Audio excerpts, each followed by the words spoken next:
but you face them all alone, 'cause you feel you're on your own, pretending you're okay, but really not okay.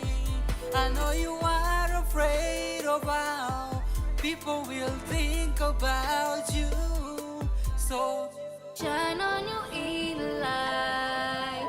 Let the whole world know what you're going through.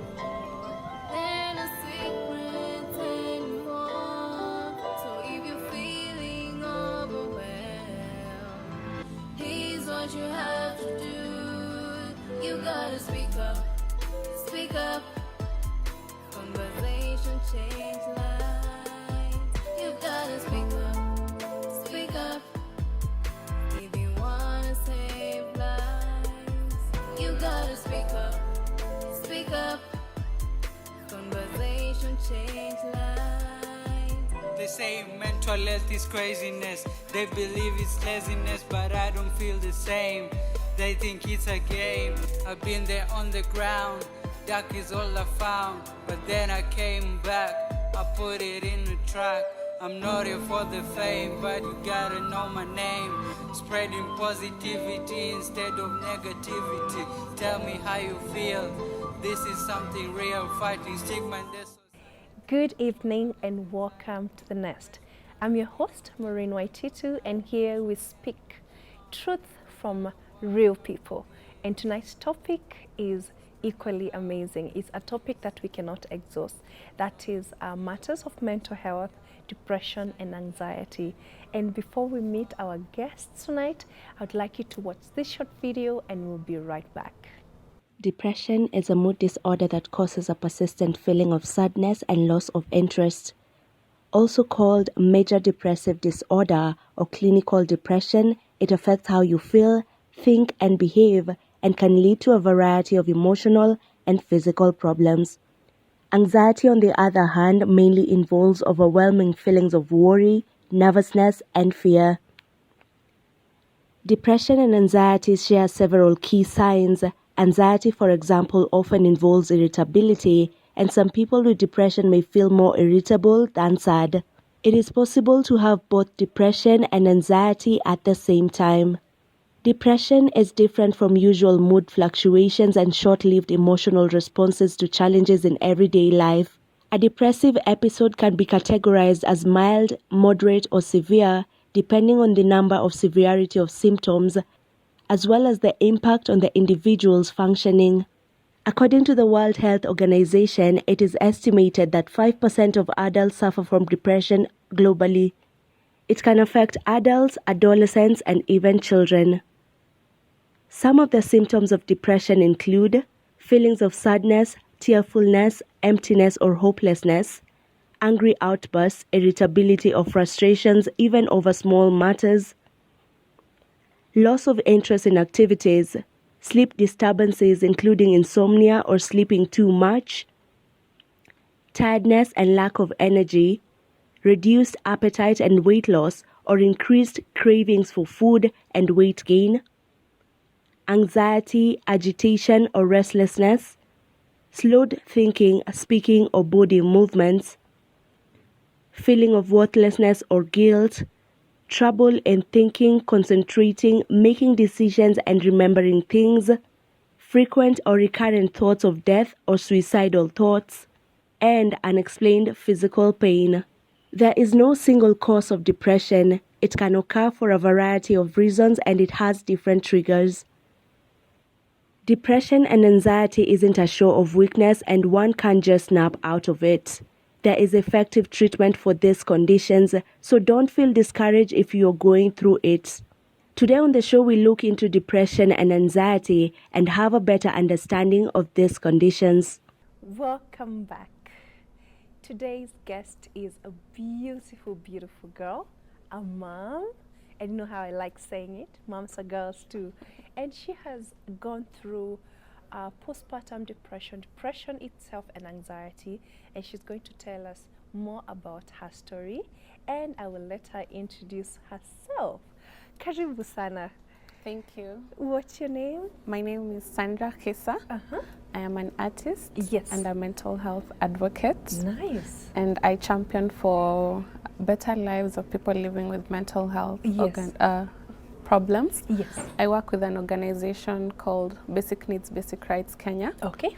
where we do social contact activities Okay. to try and create awareness on mental health. Wow. Yes. What an introduction. Thank And you. I'm sure all this has a journey Yes. where it all started. Yes. So where did it all start? First, I know you're a mom to a very beautiful baby boy. Yes, I am. Yeah, and maybe you can tell us who Sandra was before. How did you grow up? Okay. Just your background. Okay, so I was born and raised in Eldoret, and once when I was young, I used to suffer from panic attacks. I think that's when I started suffering from anxiety. Okay. And it went undiagnosed for a very long time. Then I was in Eldoret also during the post-election violence. I see. And part of the anxiety developed into PTSD, which led to depression. Okay. So when I was going to high school, I was already suffering from depression. And I suffered with depression for a long time again without getting proper diagnosis. One, because I didn't know that I was going through depression, and also because I didn't have enough information on what I was going through. Okay. So that's how I came to find out that I had depression in high school. Someone came to school and shared their story, and I learned that whatever I am going through is depression. And from that point, I didn't get treatment right away, but I am glad that I eventually got treatment. Okay. I went to therapy. Yes. And when I started healing, I decided to make it my own initiative to speak up more about mental health. Okay. Because I believe that I had a lot of privileges and I still did not get help for mental health when I needed it. What about someone who does not have them? Absolutely. Yes. All right, and just to take you back here, so when you're saying when you were young, you were getting panic attacks, maybe how old were you, and could you describe how you were feeling at that time? Okay, I can remember the first anxiety attack I ever had. I was in nursery school. Yes, that's the first time that I was aware that whatever I am feeling is not normal, is not okay. And I remember when it happened, the teachers did not know how to handle it, but I'm glad that they let me go home and rest for the afternoon. Right. So that's how it started. Then, okay, how were you feeling? What were these exhibits of maybe symptoms, so that if somebody else could be having a child at home and they're seeing it, of course, and we're going to come to diagnosis and treatment, but what was that you were feeling, the panic attacks? How do they feel like? okay, I felt scared. I felt like, okay, I had fallen. We went to collect clay, in primary and nursery. That's what we do. So went to collect clay from a certain swamp, and I slipped and fell into the water. So I felt like the earth was swallowing me literally. I could not breathe well. I was shaking. I was sweating. Right. Yes, and to some point I froze, and one of the other students noticed that I had fallen down and I'm not getting up, so they called the teacher, and the teacher came and helped me up. But I was so scared. I felt like I was not breathing well. Right. Yes, and I was sweating and shaking at the same time. Absolutely. Sorry about that. And sometimes we see even our own kids, because kids can't express themselves. Yes. And we see some things like those ones, and we think that they're being different or they're misbehaving. Yes. And I think a lot of us went through that because our parents didn't know any better. Yes. All right. So let's come now to high school. And post-election violence, and fortunately you got somebody to come to your school and share their story. So how did you go about approaching, or when did you get the eureka moment, like, oh, so this is what's been happening to me? And what were the steps you took? Maybe you can take us slowly through that. So when I was in high school, like when I joined high school, I started suffering from, the PTSD from the post-election violence. And I remember anytime I would see people running, I would get scared. And in my school, we had this thing of movement by running, but I could never run, and the teachers did not understand why. Yes. So some of them thought I was just an attention seeker, rebellious. Yes. I remember even one teacher told me, Sandra, even if you see a lion, you can't run. And I just laughed it off, but I was not running because it brought about a lot of anxiety in me. I see. Sorry to interrupt, but it's just a basic flight or fight. Yes. Or freeze. They forget freeze, yeah? Because some people will run away, some will fight, but you freeze. Yes, I freeze. Yes. I used to freeze in the moment, and it went on for a while, but I think they just decided to understand me. Then this motivational speaker came to school.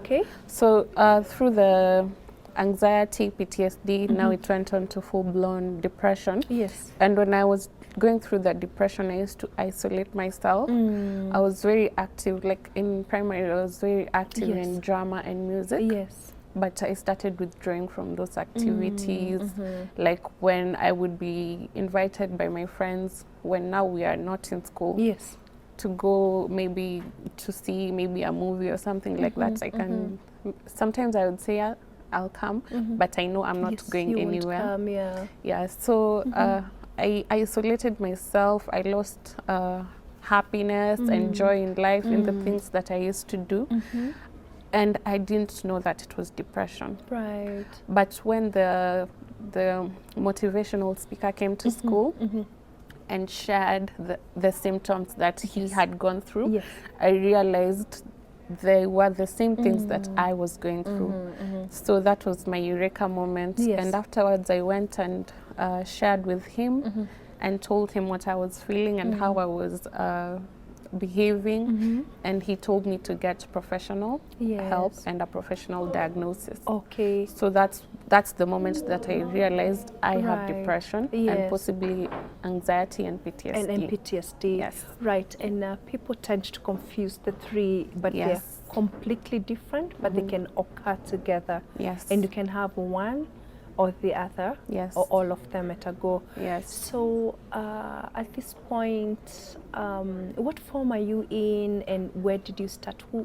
Did you wait to go home, or did you get the counseling at school? I was in Form 3, and in my school we did have a school counselor, but she was not always available. So I decided to wait until I went home.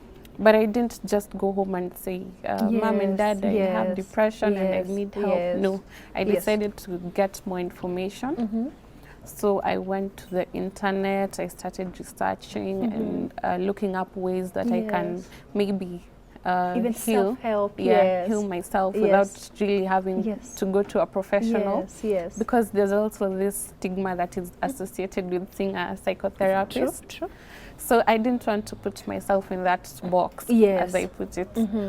So I did a lot of research, and I came to find out that yes, you can self-heal or have coping mechanisms. But if it is severe, you need to do therapy. Get a professional. So I didn't tell my parents immediately. And I let it slide for a while because I thought, maybe if I do these healthy coping mechanisms, after a while I'll get better. So I decided to try that for a while. And I tried that through my final year in high school. I joined university.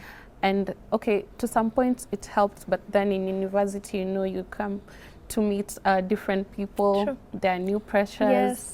And now I slipped back into depression. Oh, yes. All right. And at this point, I'm assuming now you're even more aware, because again, misconception that you can only slip into depression if you don't know it and you're just in a space of discovering, oh, it's depression. But sometimes you slip and you're even aware and you say, okay, I'm not okay. I need to get my psychotherapy or medication. So what happens at this point? So when I was in university, again, when I slipped into depression, I had a circle of friends. We used to hang out, and one of them was very close to me. Yes. But again, I started withdrawing, Yes. isolating myself, not going to classes. And one of them noticed. Yes. Sometimes I would even lock myself in my room and pretend I'm not there. If someone comes to visit, I just act like I'm not inside. But one of my friends really noticed that my personality had changed. And she decided to be checking up on me regularly. And at some point now, she really noticed that I was going through depression, and she encouraged me to get help because the way that I was coping was not healthy for me. Yes. Or even the relationships that I had. Yes.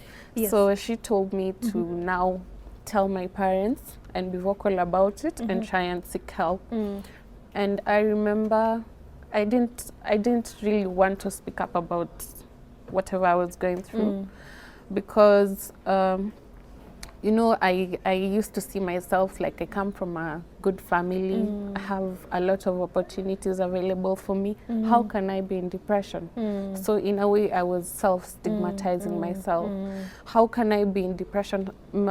If I speak out and say that I have depression, what will people say about me? How will my parents think or feel? Yes. So I was a bit reserved about speaking about it, but I am glad that I finally got the courage to speak up about it. Right. And I didn't really get the same reaction from everyone. Okay. There are some people who understood. Yes. Some people wanted to know how they could help. Yep. Some people now started discriminating me openly and stigmatizing me. And others, they really walked with me through the journey. Even up to today, I'm very glad for those people who became my support system. Yes. Yes. And go on. So one of my cousins had whatever I was going through. I think my parents shared with her. Okay. And she invited me to come to Nairobi to visit her. Then she took me to Mater Hospital. Yes. Where I got my first therapy session. I see. And that was a life changer for me. Yes.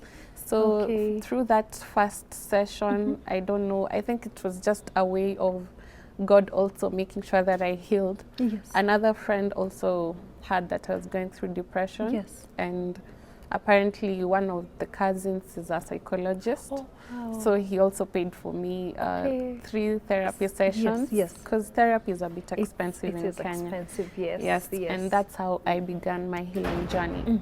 Yes. God, kudos to you. Thank you. Especially for not only, you know, I think the awareness bit of it, if you're a young woman and you know you don't know exactly what's going on with you, I think that's brilliant. And then now you come to opening up and you find that other people open up for you in as much as people give you, you know, the stigmatization, which is a big issue. And I think that's one of the greatest problems we have in not only in the country but in the world, because people associate anything to do with mental illnesses with that madman in the streets. And I can see why, and I think that's why we need more and more education about it. Wow. Now I know there's another part of your story where now you become a mom. So tell us about that. Like, was it something you were looking forward to? Was it something you planned in your books and you were like, this is it? And I'm sure by this time you're aware of what ideally any pregnant or a mom who has given birth might go through. That is postpartum depression. Maybe you can just link those two for us. So my journey to motherhood was something that I decided to do. So I planned for it. And when I learned that I was pregnant, I remembered it was always at the back of my mind that I've suffered from depression and anxiety. So I need to take care of my mental health now more than ever. Because from the stories I've heard and from what I've just read in the internet, Yes. and also people personally sharing Yes. their stories. Yes. During pregnancy and postpartum is a very crucial moment Yeah. for any woman. Yeah. And if you don't take care of your mental health at that time, it can affect the lifestyle that Yeah. you live afterwards, Yes. and also how you raise your children. Very true. So I decided that now that, okay, when I learned that I was pregnant, I decided my mental wellness, my mental health wellness is the main priority. Right. So I would do things to ensure that I was feeling okay. In case I was not okay, I would reach out to my support system. And when I would feel very low, I would just do things that I know would boost my Your mood. mood, And I yes. also got back into therapy as like the way you go to the gym to keep fit. Yes, yes, yes, yeah, yes, yes. I did that to keep my mental health Yes, fit. yes, yes. I got back into therapy. So I would ensure that at least every month I do a therapy session. Nice. Yes, All just to right. make sure that I'm okay. Yes. All right. So, how was the journey, your pregnancy journey, on its own, and also just after giving birth to baby Israel, cutest boy ever? Thank you. Yes. I really enjoyed my pregnancy journey. I don't know, maybe because I was ready for it Yes, mentally, physically, yes. emotionally. Yes. But I really enjoyed myself during that time. It was one of the moments in my life where I felt the most fulfilled. Oh yes. Because I was so happy that I have achieved one goal that I had set for myself. And then during, after delivery, now when the baby was here, what we are not told as women is that the hormonal drop can really take a toll on your mental health. Yes. Yes. So for the first week, it was tough. Yeah. Yeah. I used to cry for no reason, and I would just wonder why am I feeling so sad? Yeah, why my Yes. baby is here? I'm Yes. happy. Why am I Yes. feeling sad though? Yeah. So it was a challenge for me, but then I also went back to doing research. I really advocate for doing research because that's how you get to know what's going on. Right. So I learned about the hormonal drop. And I'd just like to correct that I did not go through postpartum depression. Wonderful. Because of the steps that I took Yes. Yes. Yes. to yes, ensure yes. that I did not get to that point. Okay. Because depression is a very dark place. It is. And I did not want to go back to that dark place now with someone Yes, here who yes. depends on True. me. True. True. You know, the baby, when they're very young, they cannot differentiate their own emotions from True. the mothers. True. Whatever you're feeling is what They the baby feel. is feeling. Yes. So I'm glad that I did not go back to postpartum depression. And up to now, I have not experienced a relapse, and I'm so happy and grateful about that. Wow. Yes. Congratulations. Thank and you. thank you for the correction. I think there's this assumption that if you've gone through depression, automatically you go through postpartum depression. Yes. And I think it's good to be well equipped and also realize that it's okay to just not be okay. Yes, It's okay to it have is. your, yes, I like how you said, keep your mental health fit. Go for therapy. The same way you go and keep your body fit. Yes. One or the other can't, they have to go hand in hand. True. Yeah, you might, you can be taking care of your physical health and your mental health is not okay. True. All right, so how did you end up doing what you do? So once I started healing and once I started therapy, I decided to open up a Facebook page to just share information to help someone who might be going through depression and they Yes. don't know how to Yeah. how to get help or Yes. just any other mental health Yes, problem yes. because there are several mental health problems. And through that I got to learn about the opportunity to volunteer Okay.